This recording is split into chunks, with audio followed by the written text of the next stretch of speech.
So you've hired us to do the interstate commerce test. There's 3 qualifying steps, and they must be done in the specific order I'm going to give them to you. And you don't have to take notes because that's why I made this video. The first step is that you must take possession of your aircraft outside the state of California.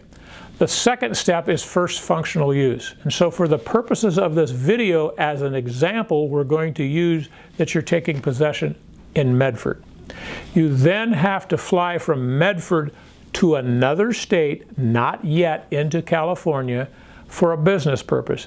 And if you have a jet or a turbine engine, or if the aircraft has more than 6 seats, there must be a passenger on this flight. In most cases, if you're not sure, just make sure there's a passenger on that flight.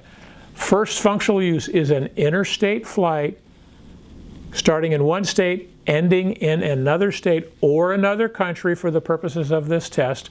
Put a passenger on that flight, and then you have to have third-party support of where you went, of the city that you went to, verifying that you went there and what was the business reason. And Julie will explain this to you over and over until finally you get it right. If you remember, I said there's 3 steps. Out-of-state possession, first functional use. For the interstate commerce test, the third step is you bring the airplane into California, you land, and you buy fuel. That fuel ticket will have a date, a location, and a tail number on it.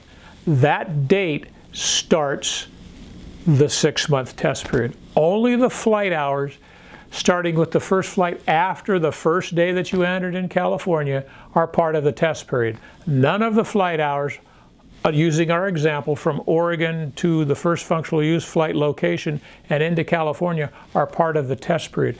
Doesn't mean you can ignore them, because if you don't do them and you don't do them in the right order, you're going to fail and you're going to pay taxes. But I don't want you to worry about it. Julie will hold your hand through that whole process.